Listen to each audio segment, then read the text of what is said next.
I welcome everybody today on Rain or Shine. Today in English, because we have the great pleasure to have two great people who are doing great things. If I can just summarize like that, it's too simple, but we can't wait to hear exactly what they are doing because it's way more complicated than that, and it has many implications. Potentially very good for the whole coffee chain, and I can't wait to have this conversation with them. I'm talking about Alexander Barrett and Justin Dena from iFinca, and welcome very much to you two. I'm very pleased to have you two on Rain or Shine today. Thank you, Emmanuel. Yeah, thanks, Emmanuel. Great to be here. Great. Maybe the best is for one of you to start and for presentations, and probably you, Alexander, because you are the main founder of iFinca, and you had the idea in the first place. How did you get the idea? How did you come to this position? And because like many of us, you didn't start with coffee. So what is your coffee story?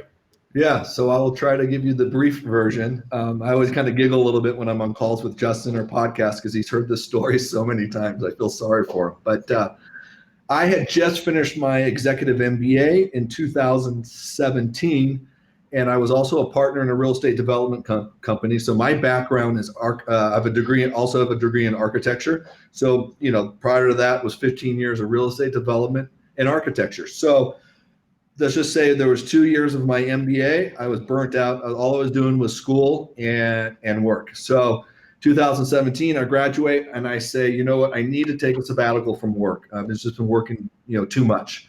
And I became very interested in emerging markets while at grad school. And my dissertation or my capstone was based in Cuba. And I had to have two comparison countries. One was Panama and the other one was Guatemala. And so I was familiar with Central and South America. I did some research. It's another long story, but I ended up choosing to come down to Colombia for 1 year, not to work, but do things like finally read some books that I enjoy, learn about the culture here, learn a second language, do some research into emerging markets. And then I jumped in. I moved down, sold everything. I moved down here, and about my third weekend, I did a Spanish immersion class in Jardín, which is a coffee community kind of to the south. And the teacher or the professor was originally from Jardín. So the third day, she took us to a coffee farm or a finca. And it was my first time ever. And after the tour, because she knew the family, they made us a great traditional paisa lunch. And we sat down. It was beautiful. And then I was asking through my translator, my professor, just some basic, because I just finished my MBA, basic business questions to the farmer. And I just kind of walked away that I wasn't just a little confused. Just he didn't have answers to the simple questions. I walked away. There was a disconnect from the supply chain, and that he was a price taker, not a price setter. But I thought that might be an outlier. But because I was interested, obviously, with my architecture background, I was going to all these little small pueblos because that's typically where you can find the old colonial architecture. But that kept on running me into fincas and coffee, and I accidentally in every finca I went to, that was the same story. So I said, why can't we not build a mobile app that connects these farmers, truly as an equal stakeholder to the supply chain? And that's how iFinca was born in a sense. And so I didn't make it 1 year without working. I made it about 5 months. And that was the conception or the beginning of iFinca, which was about 1.5 years ago. 1.5 years ago, so that's not very long ago. No. Okay, so we'll probably take the conversation from that point afterwards, but I'd love to have Justin also introduce himself. Of course, I'll be more brief. Essentially, I've been with iFinca for about 1 year. I came on before the app was launched and helped work with Alexander to kind of finish some of the development of the app prior to launch. And I've been working, I'm based in the United States, live in Phoenix, Arizona. I do have more background in coffee. I've worked for a number of years in Haiti with coffee producers in Haiti, involved in the entire supply chain through a company there. and been on many small farms in Haiti. And one of the things that I loved about the concept of iFinca in the early stages was this connectivity part, and being on the with the rural farm, the farms in Haiti, and seeing many of these farmers are trying different ways to market and sell their coffee. One of my friends there actually has a Facebook account where he uses to market some of his coffee, and tries the best he can to sell that coffee via Facebook. But there's younger farmers who are using all these creative ways to try to innovate and sell coffee with the limited technology that is available to them and limited resources. So it's amazing to see when I first met Alexander, to the concept of applying, creating a tool that producers could use to more readily access and connect with consumers and the market. Awesome. We get there in more details, of course. Can I ask how you two actually met? We met at a university in Atlanta, Georgia. Correct, Justin? It was it's kind of a thing. It's there's a transparent trade colloquium that was held in a couple years ago.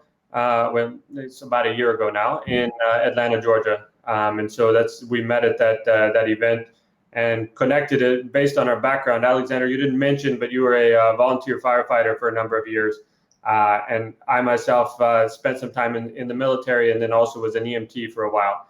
And so that's a connection point there, and then started talking business after that.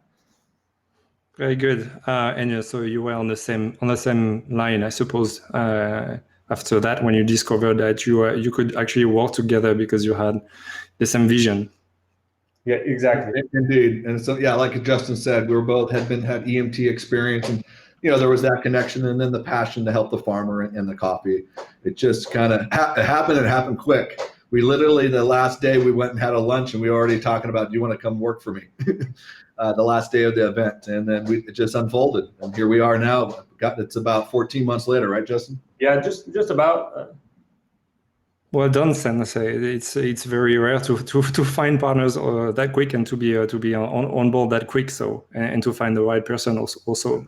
Can I ask you, Alexander, what were the simple questions that you asked and you didn't get answer to, and how did you go to we can easily say that these people don't have the answers, and then I'm going to create an app. How do you go from here to I'm going to create an app?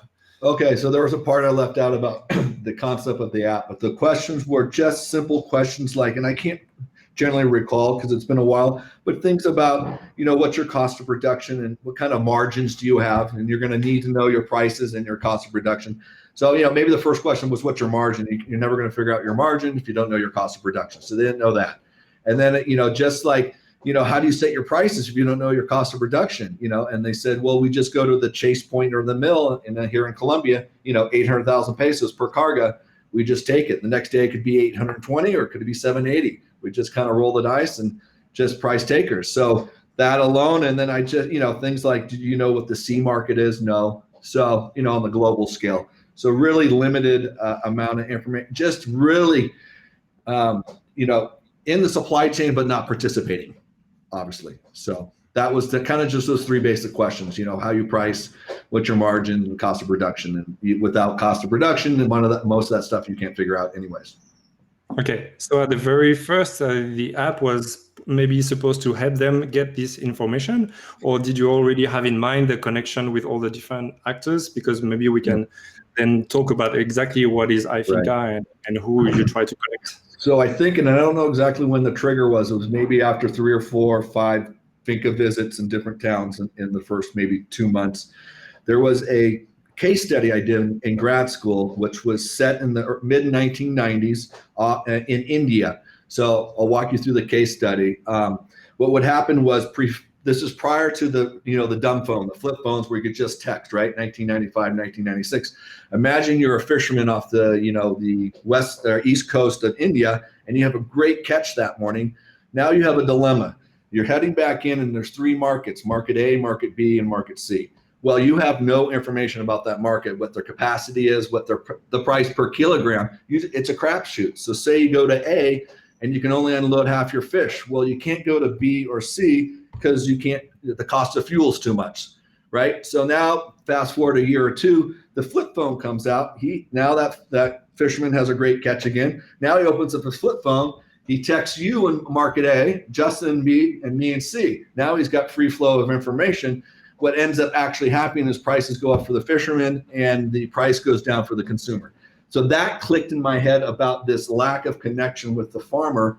And I literally couldn't remember the name of that article. So I put out a big text message to all my cohorts in grad school. And one person remembered the title of the article. I went back and found it. It was in The Economist. And I went back, I said, this is what the problem is here in Colombia. And so kind of naive, and I still didn't know much about supply chains, but I knew once we could connect the farmer, a lot of other things will unfold, I hope. And they ended up doing that. Okay. So can you, one of you present iFinca and how can you explain to someone who doesn't know anything about iFinca? Justin, you want that one? Sure. So iFinca is simply a mobile platform with connectivity for the entire supply chain. Obviously, we are very farmer focused, so the farmer is a critical aspect and needs to be obviously connected via the mobile app. And then the mobile app connects from the farmer all the way to the cafe with a number of different user types, depending on your value add in the supply chain or what your role is in the supply chain. And then this mobile app is also records data in a blockchain ledger system. So this blockchain, big word, we can explain more into that later, but it's simply a protected digital ledger system that protects the data that's on this platform.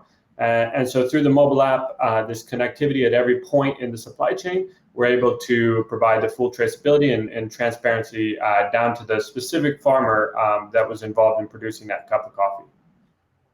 Okay. And so who are all the actors using the app get something out of it? So you're talking about the farmers, but how about the other actors? Yeah, the consumer as well can engage, and everybody in between also has points of engagement with the mobile app and the supply chain. And so Manuel, the value is that data that we collect, and then we don't buy and sell the coffee. We just independently verify it.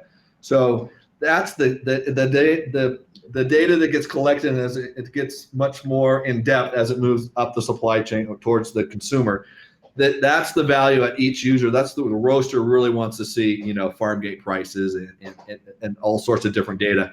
That's the value for each of the players, and then they can provide their data. So the roasters will put roasting notes, and a couple of them put like 2 or 3 pages, which gets passed on to the cafe, which is great. So now the cafe can see everything about every single player along the supply chain, all the way back to the specific farmer and farm. How can we see it? How does it work? As consumers as cafe owners? We have a thing. It's called the coffee chain ledger. A encrypted QR code follows the specific order all the way from the farm to the cafe. So if you were to leave that QR code around and try to scan it, nothing would happen. So only the people on the mobile app and specific to that order, as I call it, the caretakers of coffee, or the people buying and selling the coffee at every stage, can scan that queue with the mobile app and get all that information. Right when the first order starts, there's a QR code generated automatically, and obviously at that point, we only know who the exporter is, the way the system works. But then the farmers get added, so as time goes by, more and more information. So you'll be able to see all about the farmers, the co-ops, the mills, screen sizes, major minor defect, everything, shipping documents. As it moves along, that list gets longer and longer and longer, and that's kind of the value of. And that's as Justin said, on a blockchain, which just means the data is protected. So the person prior to you could not change the information to benefit them, maybe a farm gate price or an FOB. So everyone knows when the roaster gets it, he doesn't need to know anyone along the supply chain. He knows that it was not tampered with. And that would be the definition of the blockchain technology? Yeah, it's just a protected digital ledger. A lot of people use this term as if blockchain is the solution. It's not. It's a tool in the toolbox. It just protects data. We provide the transparency and the traceability. The blockchain protects that information. Blockchain cannot do anything besides protect data. It doesn't give you transparency. It doesn't give you traceability. It protects that data. That's it. What do we need to protect, and from whom? Well, I think for validity of data, when you input data, it has the chance of being changed along the supply chain. Maybe it's not even nefariously done, but data collection is it's simple. It's like the game of telephone. I don't know if you've played a game similar to that, where you sit in a circle and you pass information down the circle, and when it gets back to you, usually the data is changed to some extent. Applying a blockchain ledger system to that type of data collection removes the passing of the information in that manner. Instead, it's all recorded in the ledger system, input by each individual actor, and then you can now see fully transparent data at the end. Very good. And so, for example, did you have an example that you give, like a success story, on who was, for example, your first story from farmer to customer? We've been testing with a lot of different cafes, and a few that come to mind that have been really active in participating is the Crazy Mocha and then Bue Cafe. There's a bunch of people that are testing it in their own individual markets, but really we've created a platform where we're not very hands-on with the at the cafe marketing. So we're providing the platform and getting the coffee, tracing that coffee from the farm all the way to the cafe. But then the cafes, they know their customers. They're very involved with the marketing, and that that's kind of their wheelhouse. So we don't get extremely involved, but there's those cafes, and then a number of others who've been serving the coffee as well. And for example, like who I suppose on the farmer side, you started with Colombia. Do you work only with Colombia, or do you have other countries right now? So no, the good question. We are now in, and I always forget, so Justin, help me out. We are in El Salvador, Guatemala, Honduras, Mexico, Colombia, and one or two are missing. But coming online in the next 2 weeks is Uganda, Kenya, Ethiopia, Nepal, Indonesia, and maybe Peru and one other Central America companies. So maybe about 12 exporting countries will be on the platform by the end of this month. Yeah, so we did a lot of testing out of Colombia, and perfecting the way the app worked out of Colombia, and then it's simply a matter of optimizing for other countries. So, like Alexander alluded to, it's not a vast amount of work that needs to be done to optimize the app to work in other countries. I mean, there's of course variances in the supply chain that need to be accounted for, but once those are done, we have many farmers that are very eager to be on board from a lot of these other countries. So it's that's pushing us to work a bit faster in getting them on board and getting their supply chains connected. Yeah, we actually have supply chains have signed up on the platform and still not optimized for that country. Uganda is a great example. They're all waiting, big co-ops. So it's great. They're all connected. We just gotta have to turn it on and go live with it. We have everybody already lined up to do orders, which is great, which is helpful. Okay, so how does that happen? Like you are looking for farmers and the whole supply chain, or they go to you and they contact you and they say like I'm really interested in joining, or both, and how does it happen? Like so for example, a farmer from a new country gets in touch with you, and you try to complete the supply chain before you actually add them. Mm-hmm. Well, it's interesting. We're usually always getting invited, in a sense, into these countries. We don't kind of barge our way in, and it's anything from NGOs, like in Nepal, big NGOs, or co-ops, or small farmer groups. We might have got one or two calls from actual farmers, but it's usually people like roasters or importers or exporters who already have all these connections. So like a lot of great importers or exporters coming out of each of these countries call us up hey, we already have our supply chain, because right, we honor existing supply chains, and they're like, we're ready to go. We've already talked to our co-ops and our farmers, and what we always say is, all right, be prepared to do one container. So if that's 3 farmers or 15, so we can do one test container and everyone sees and happy, and then it grows from there. So it just kind of depends. Even government officials have kind of invited us in. It's usually they have the connections, and they it's all about connections in this industry, and they've already built relationships and trust all the way from the roaster to the farmer. So we just kind of come in and provide this platform that everybody's been really wanting to have, that that full traceability and transparency. So we get invited, and then we kind of optimize it. They've already got all the players. It's really nice. The team is there. We just provide the playing field. Okay. Because they have their own ways of selling and communicating, but if they're looking for your platform, and what are they looking for in your platform that they don't necessarily have with the tools that they already use? So one of the things that we're really focused on is speaking directly to the consumers, and this is something that we didn't touch on too much. But there is the first QR code that we spoke about is the encrypted QR code that follows the coffee from the coffee chain. And the next QR code, I actually have one here, is the Meet the Farmer QR code. And so there we go. That QR code there is would go on the packaging at the cafe, or would go on the maybe the cup at the cafe, or maybe on a poster or something presented at the cafe through their marketing team. And this provides a limited amount of data from the blockchain directly to consumers.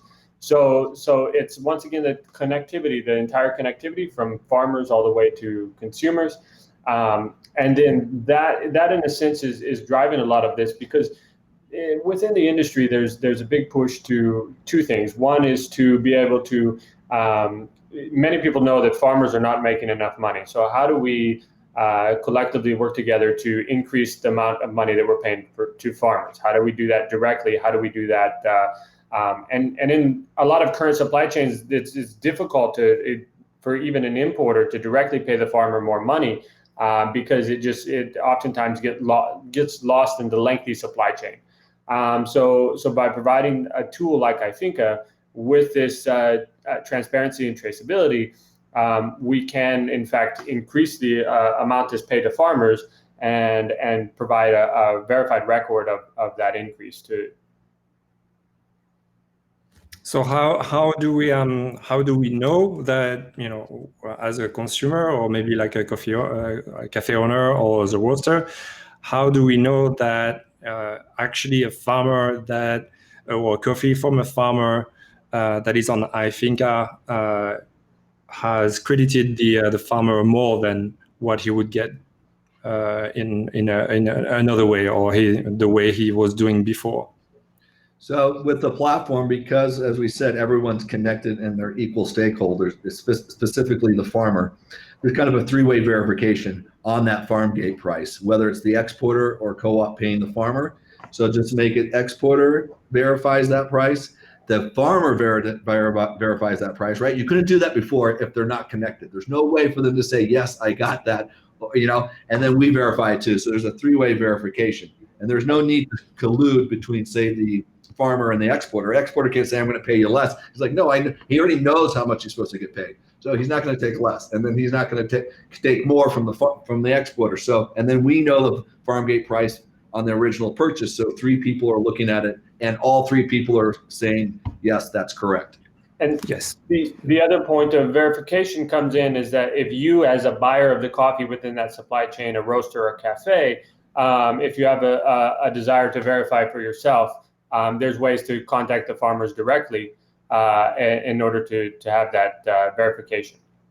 Yeah, there's an in-app. If you're, like I said, if you're within that buying and selling, you can text anybody within that supply chain. So if you really, your first time, you don't believe iFinca, if that's the situation, text the farmer and he'll say, yeah, I got 235. Okay, this works. So once a coffee is on the app, it won't change anything. It won't change price. It's set, and everybody knows what it is as long as the coffee the stock lasts, right? Exactly. And so the initial price, the price that's paid to the farmer is set and done. Of course, the sales price that can change based on the importer if it's available for spot purchase. We're not we don't want to police any of the other businesses. It's business as usual within the supply chain. It's simply a tool that we're providing to farmers. And then up the supply chain, if the importers provide differentiated pricing for different reasons, that's their business model that they're adhering to. Okay, if I may, I'm going to ask a question from the chat. It's from Erica, that I know very well. Hello, everyone. I have a question for Alexander or Justin. I teach coffee sustainability courses, and I really appreciate, Alexander, what you said, that blockchain itself, it is not the solution, but a tool. I would love to hear both of your thoughts about how you would consider blockchain as a tool to enhance sustainability. Tough one, but again, it doesn't provide sustainability. It just protects data. A lot of people are we're gonna have to get away from this as a solution. It's a tool to protect a solution, shall we say? So now that we have this platform and we have things like NGOs and other people coming in, that's their specialty, right? They deal with things like water sustainability, or all the living wages or living incomes. Now that they can plug in and get true data, let the pros do what's best, and then they can tell us, yes, they've worked with water guidelines or whatever it is, proper harvesting, and they kind of verify it, and then now that data is protected on the blockchain, so that the consumer or somebody upstream can get that information. They don't even need to know who's in the supply chain, but they know it's been verified and hasn't been changed by someone later to benefit them for whatever reasons, right? Maybe they didn't meet a certification, so someone later can't say it was organic when it wasn't organic. So that's where that protection of the blockchain of whoever inputs data, that's the sustainable part. I hope that answers that. Yeah, and to add to that, the app is it's currently available, but we've created a certification profile on the mobile app. This allows certifying bodies to engage in the mobile app, which would allow them to either see or input data into the blockchain of a specific supply chain that they're involved with. That's something that's still under development to some extent, but it's going to be based on the needs of those specific companies. So when talking about sustainability, we're primarily focused on preserving that data, and that's what blockchain does, is it preserves the data that's input, and so there's a lot of ways that it can help to preserve data from the farm all the way to the wherever the coffee is being served, whether it's in Europe, UK, US. So in that case, do you know if a certification organization use blockchain? Because it seems like they should. There's been there's quite a bit of research into the blockchain technology by certifications. But to be honest, I don't know. It's something that's not very well understood. Oftentimes, blockchain is very synonymous with Bitcoin or some type of cryptocurrency. People think they go hand in hand. So there is a limited understanding of blockchain, probably because of the popularity of cryptocurrency. So definitely there is a education that needs to happen in order for I think even the industry leaders to better understand the technology. And I think they're all looking into it. They're all maybe at different stages, not probably fully developed. They're just trying to figure out how they, in a sense, remain relevant or work within that system. And I think we built a platform that collaborates with everybody, right? So now we've got it there for you. You really don't have to, just kind of plug in, is the way we say it. So you're going to get financial institutions now are calling us. So everybody's seeing value of being able to have everyone equally connected. The platform's there. Everyone can join in now and participate and remain relevant in whatever field they're in. May I ask, actually, because I haven't done my homework, but do you have competitors? We do have, it's tough to say. We're the only one with a mobile app in the market right now. There's a couple web-based, they call it web-based apps, But from the most of our research, there's none that actually directly connect the farmer into the supply chain. They might get like a Facebook page and an ID number, but not actually an equal participant. I see. I do see. There's in the chat. I see a mention of Farmer Connect. Yeah, that we talked to the guys at Farmer Connect before. They're if you dive into what both of us are doing, I think there are some similarities, but there's also some key differences. Okay. And then there's Trace that started off going to just traceability. And if you do dig in a little bit, we love that everyone's trying to resolve this problem. But what we see the difference is that we're independent. We don't buy and sell the coffee. And also they're doing a good job of traceability, but we're the only ones doing that transparency, because without fully connecting the farmer, you really can't, disclose and verify that farm gate price. So we hope we've cracked the nut in a different way, and that's what everybody wants, but we will see in the end, right? Of course, it's the market also. Let's talk about farm gate price, because that's the key also in the supply chain, and the type of information that is generally not disclosed or is difficult to get. Why is it that important to you, and how do we also get a farm gate price? Does it have something to do with the C market at all, or is it only coming from the cost of production and then the margin the farmer wants to get from there? How does it work on that end? Right. So with some of the stuff's proprietary, so I'm going to avoid some more detailed questions. But your first part is, why is farm gate important? Well, it's what we have found as we've entered into the market. Everybody's has wanted to know it. So now we have the capability of doing it. So why is it important? Everybody's been wanting to know it, basically, in the industry. And also that allows you to know financially, right? We don't tell you whether it's good or bad. We just provide you a farm gate price, and you decide whether it aligns with your ethos or your beliefs, right? But how we do it, in a sense, is, and this goes, this discussion is being tossed around a lot. At the starting point, a farm gate price is agreed upon between the farmer and the exporter and importer and the FOB, right? Because the importer will get to see if the FOB is $3 and everybody knows $2.35 is to the farmer. Those three people know what the exporter is charging. So before the order gets submitted on the platform, those three characters know what the FOB is and the farm gate price, and that's what we're talking about. The farmer, when he knows what he's supposed to get, nobody can change it later. We do have a technology, so we use Coffee Chain, which has artificial intelligence. It doesn't matter what you deliver, wet, dry cherries, wet, dry parchment. Because there's already a green per pound price, say, already given and agreed upon by all parties, call it $2, right? You can back that number out and know what that is in wet parchment, dry parchment, or cherries. So the system can go back and forth, and you can't change it. And it can do it. It figures it out for local currencies and all that. That's the beauty of the whole system.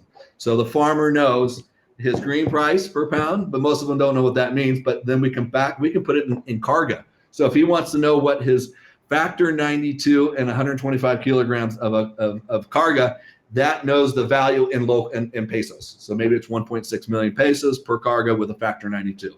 So because of the technology, you can figure out all those numbers instantaneously. Okay, and maybe for the people who don't know, I'm sorry, it's sort of a beginner question, but can you explain what is FOB and how do we perceive it compared to farm gate price? You want this one, Justin? Yeah, so I mean, very very simply, FOB, freight on board, is typically the price that's paid at the exporting country prior to import, and so that is that price includes typically the milling. It includes the export transportation, everything to get the coffee from the farm level all the way to the port, and so there's a lot of talk around FOB pricing and disclosure of FOB pricing, which all of this is leading towards more transparency. But if we really want to get transparent, the FOB price doesn't tell us much about what exactly the farmer was paid, because there are a lot of varying costs between FOB and farm gate. And farm gate obviously is the price paid to the farmer. There's also varying reasons. Cherries, right? Only coffee cherries. Yeah, so it could be for cherries. It could be for parchment. It could, there's different levels that farmers transform their coffee before selling it. Sometimes it's all the way to green. So there are some varying factors there. But with the technology that Alexander spoke of just a moment ago, there is very easy to do all those mathematical equations instantaneously with the use of technology. Okay, so so say it's coffee cherries. The farmer says coffee cherries, so we know the people down the line know the farmer says coffee cherries, and then we have also an information about all the steps at the milling, and so we get the price for parchment coffee, and then we get a price for the green coffee that is exported, which I suppose is the FOB. It's a little more complicated than that. So the FOB includes farm gate and everything in between. Remember that this is what throws people off. That initial agreement between, say, the importer and the exporter. I want a container of 84 cup from Wheela. Okay, right away they agree. It's $235 farm gate price to the farmer for that green, and then the difference goes to the exporter, right? It doesn't matter what the farmer brings to the mill, but we know what they bring. So all that's documented. What the gross weight, the factor, or the percent, or the ratio, that gives you a green weight. We got harvest month. We've got price paid for the cherry, any certificates, the region, and then I'm missing one thing, Justin, right? There's other kind of factors like moisture. Yeah, moisture, and then the mill will put screen sizes, major, minor defects. So all that stuff's collected at every stage. So yes, to your question, every detail about that coffee is collected. How about so if the farmer says coffee cherries, there might be a portion of it that is not sellable. Do you have sort of a threshold of quality, or everything that is actually bought at the farm gate, I suppose, is then on the supply chain on iFinca, or are some of it sold elsewhere because it doesn't get into quality? We have an inventory system at the co-op and exporter level. The inventory system allows for all the coffee that comes into the milling process to be recorded if that's what the importer or exporter wants to do. But the orders and quality control is based on orders. Obviously, if the importer wants to purchase a lower quality coffee, then there's that coffee available. If they want a higher quality coffee, that coffee is available too.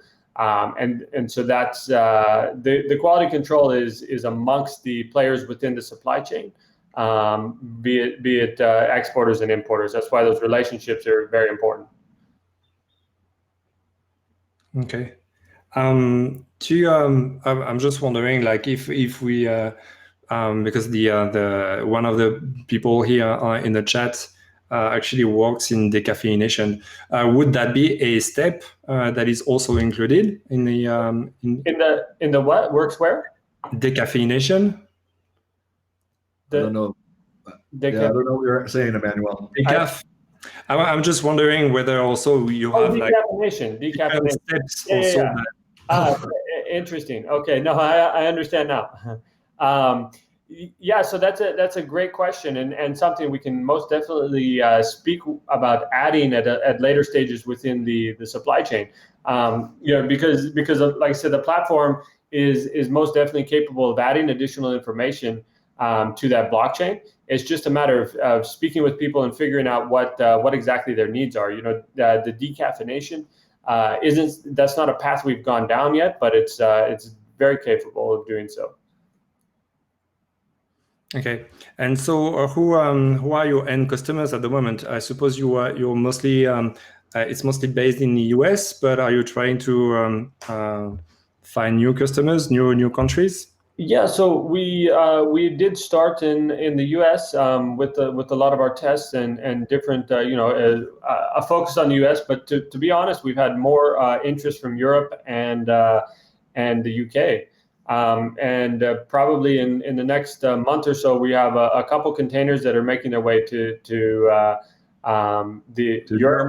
Germany, yeah, Hamburg and UK. So very large importers on board with us and very excited. So yeah, it seems a little bit more interest in the UK and the EU, but yeah. So right now there's cafes in UK, EU, and US that have this coffee or brands.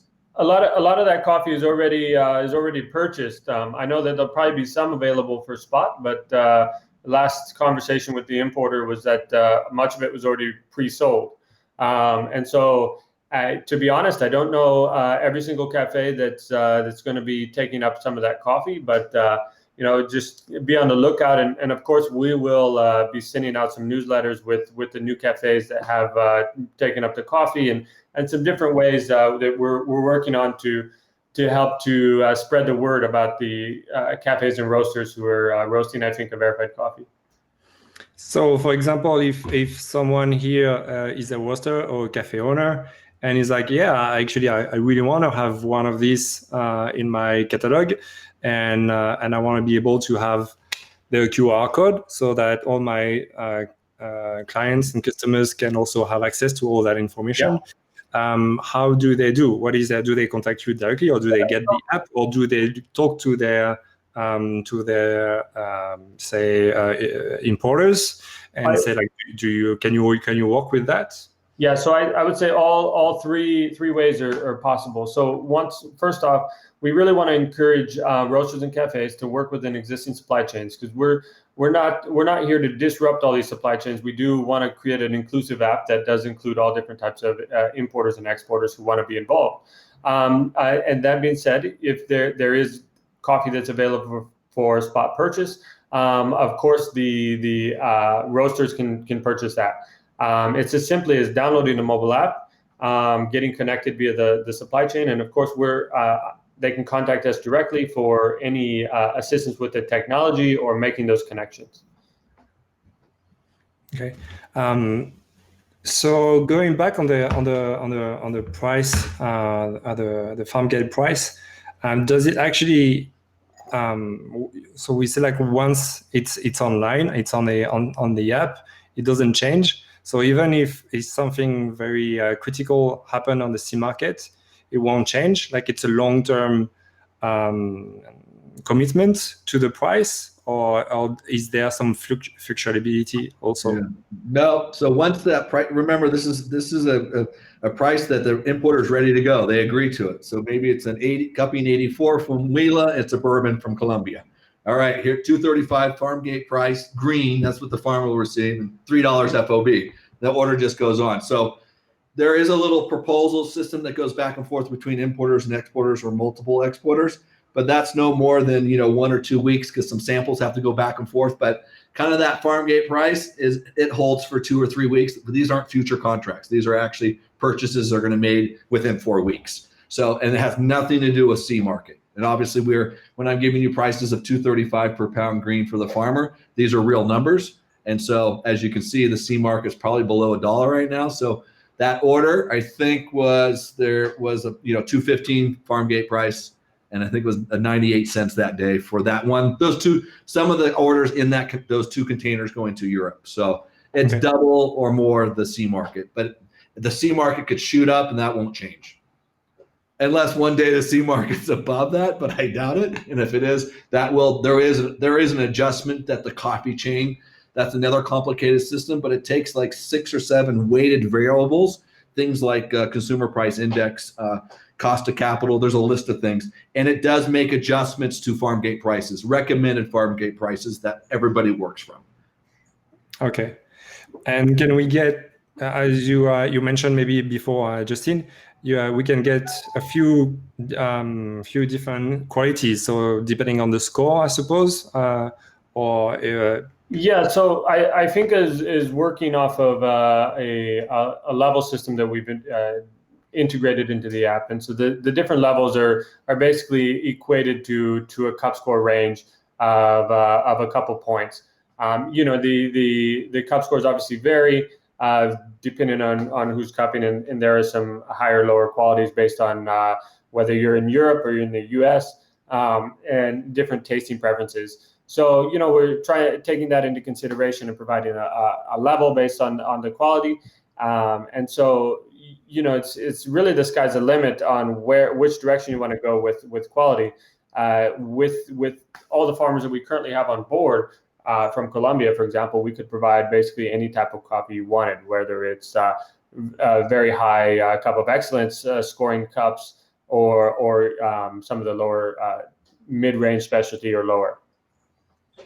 So who generally gives the score? Is that the exporter? Yeah, exactly. So the exporters give the score. But this is data that is just collected along the supply chain. So we're not directly involved with quality control. That's that has to be left up to the supply chains. But then now you as a roaster may be able to see what the exporter cupped it at. Maybe they cupped it at the mill, right? There's multiple stages where that coffee is cupped at, quality is analyzed. Those notes can be directly uploaded, so then you can see that direct raw data as a roaster, and you can make an assessment and cup it yourself. And that's why the sample system is in place and utilized heavily. And it's just now a matter of collecting that independent data. And a virtual, mobile app digitalization of that data, so that we can everybody can see it up and down that supply chain. In your experience, you want me to add something, Alexander? Go ahead. Yeah, Manuel. So example that those two containers. So everyone who cups it and gives it a score and notes goes onto that coffee chain ledger. For example, this coffee has already been cupped twice now at the exporter level because they got a request. So this one was one of the containers is a half a container that's coming from Coffee for Peace that we're working with USAID, right? And then a quarter of that container, they wanted a cup 82, and then the higher level, they wanted an 86.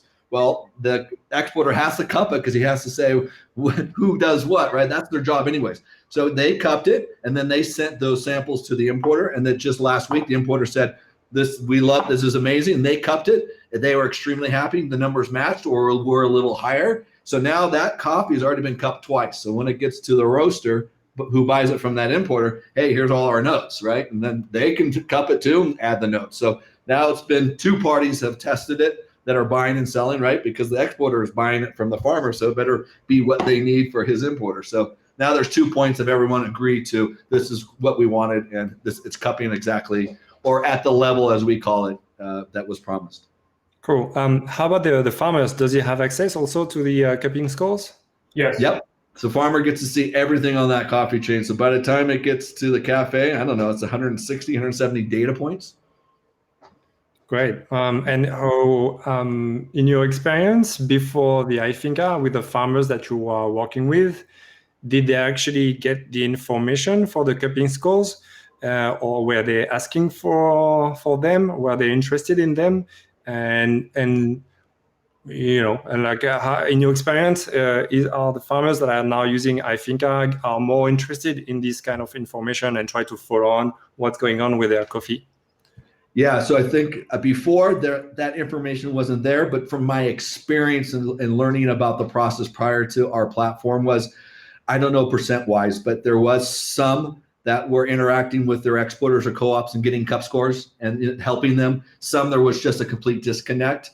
My experience, I can speak from Colombia, which seems to be a much more sophisticated in the coffee world than some of these other Central America or African countries. So I can imagine those. I know from my research now that we're going into Africa, they're just dropping off from some cherries and they're not getting any information about their coffee. So a lot of the guys and NGOs in Africa are really excited about getting this information back to the farmers to up their cup score, shall we say.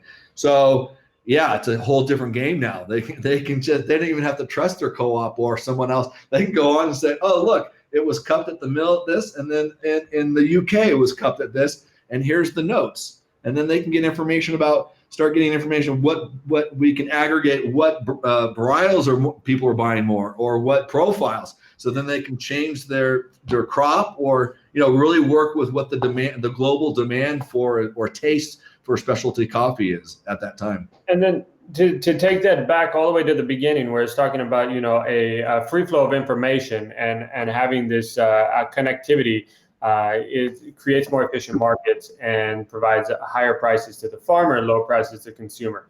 I mean, so that's the end goal, obviously, and to have this free flow of information is to be able to help the farmers to improve their quality, and you've got to have the data in order to start making those steps in the right direction.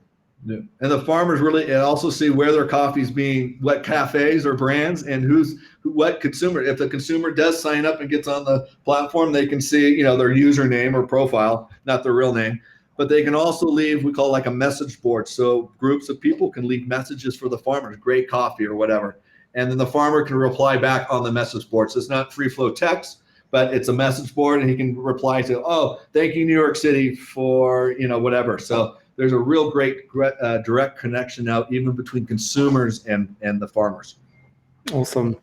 I'm wondering, like, if a farmer from Colombia is on iFinca and he knows that another farmer from Colombia is also on iFinca, does it have access to some of the info for the other farmer, and can he actually, or for all the other farmers from Colombia, and can he get like some sort of sense of, as you were saying before, what type of varietals are very popular, and like, can he actually make some comparisons for him to make maybe choices for his future and strategy? Yeah, or he or she, Emmanuel, right? We have some words. Yes, it's a French. I don't know. It's fine. English the same way. I'm very sorry. Same here in Spanish. No, right now it's very compartmentalized, right? Because we want to protect those supply chains. So you and I can be both farmers. We know we're on the platform. We can share information, but I can't go to a platform and see your information. But as we grow and get market share, we can aggregate that information. So maybe it's important to say all of Colombia. The pink bourbons at this elevation with these kind of are killing it in North Korea, South Korea, or West Coast. So as we get more data, remember we've been only up and running technically for 8 months now. So as that data comes, and you have to have enough data points to have some value, then we have a technology that we can send back to one farmer or every farmer globally with a push of a button, any type of information that's, as we always say, benefits them and the production of their coffee for better cup scores. Not marketing stuff, but anything that might help them get better, which that would be part of, we can hit for one region. And here you guys go. Bourbons, they're doing great down in Huila. Just want to let you know, and this is the price, your average price they're getting for the bourbons versus maybe you guys mostly have a Colombian, and it's a much lower price. Mm-hmm. How about the connectability for farmers? Because I suppose many of them work in places where the connection is not very easy. And how does that work? Do you mostly get farmers that for some reason have a better connection to all of the others? I suppose it makes them more encouraged to get active on iFinca.